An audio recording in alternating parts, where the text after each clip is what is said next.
The bus creaked to a halt at the Pinewood station, doors swinging open with a hydraulic hiss. Sergeant Zara Miles stepped down, her combat boots hitting familiar pavement for the first time in 6 years. The afternoon sun beat down on her dark skin, warming it after the air-conditioned chill of the long journey from Fort Benning. "Well, look what the military sent back," called out Mr. Patterson from his newspaper stand. "Our very own Army Ranger." Zara smiled, adjusting the duffel bag on her shoulder. 3 tours in Afghanistan, elite combat training, and countless missions that would remain classified for decades had transformed the shy girl who left Pinewood into something entirely different. Something harder. More capable. "Just here to help Aunt Ruby with the community center," she said, voice steady and controlled. "Heard there's been some trouble." Mr. Patterson's smile faded. "Those folks from outside town stirring up hate. They don't know our community, Zara. They don't understand what we built here." Zara nodded, her jaw tightening. "I'll handle it." Thunder rumbled in the distance as Zara walked the familiar streets toward the east side of town. Something was coming. She could feel it in the air, that same electric tension she'd felt before operations. Trouble was brewing in Pinewood, and Sergeant Zara Miles had arrived just in time. The shouts reached her ears 2 blocks from the Pinewood Community Center. Angry voices, chanting hateful words. As Zara rounded the corner, she counted 14 protesters. White men and women with signs bearing slogans that made her blood boil. They formed a semicircle around the entrance, blocking children and parents trying to enter the after-school program her Aunt Ruby had run for 20 years. "This center is for everyone," Ruby shouted from the top step, her small frame somehow commanding despite the crowd. "You have no right to scare these children." A tall man with a bullhorn stepped forward. "This neighborhood was fine before you people took over," he sneered. "We're taking back what's ours, starting today." Zara dropped her duffel bag beside a lamppost and rolled her shoulders. The crowd hadn't noticed her yet, their attention fixed on Ruby. Perfect. She approached silently from their flank, the way she'd approached enemy positions a dozen times before.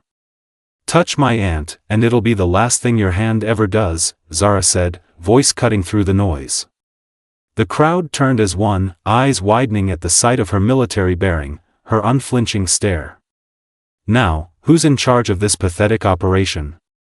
The tall man turned, bullhorn lowering slightly. "Who the hell are you?" "Someone you really don't want to mess with," Zara replied, stepping forward. "And this is your only warning." Whispers rippled through the crowd. "That's Zara Miles," someone muttered. "She's some kind of special forces." The protest leader's face darkened. "I don't care if she's the Queen of England. We're not leaving until this place is shut down." He raised his bullhorn again and pointed at Zara. "Looks like we got ourselves another troublemaker, boys." 3 men detached from the group, moving to surround Zara. One pulled out brass knuckles, slipping them onto his fingers with practiced ease. Another reached behind his back, and Zara caught the glint of something metal. "Everyone inside. Now!" Zara commanded to the children and parents frozen on the sidewalk. Her voice carried the authority of battlefield commands, and people instinctively obeyed, rushing toward the doors where Ruby ushered them in. "You made a big mistake coming alone," said the man with brass knuckles, circling closer. Zara's lips curved into a dangerous smile. "That's funny. I was thinking the exact same about you." The first attacker lunged without warning, brass knuckles aimed at her face. Zara sidestepped with fluid precision, her hand snapping out to catch his wrist. With one brutal twist, the man howled as his momentum carried him face first into the concrete. "Who's next?" Zara asked, her breathing perfectly controlled. The second man pulled a knife, and the crowd's angry chants transformed into something more bloodthirsty. A police siren wailed in the distance, growing louder. Sheriff Dawson's cruiser skidded to a halt at the curb, followed by 2 more patrol cars. The sheriff stepped out, shotgun in hand. "Drop the weapons. Everyone on the ground, now," he shouted. The protest leader scowled, looking from Zara to the sheriff. This isn't over, he growled, dropping the bullhorn. Actually, it is, said Sheriff Dawson, approaching with his deputy. We've been monitoring your little group for weeks.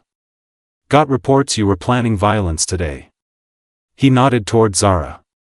Good to see you home, Sergeant Miles.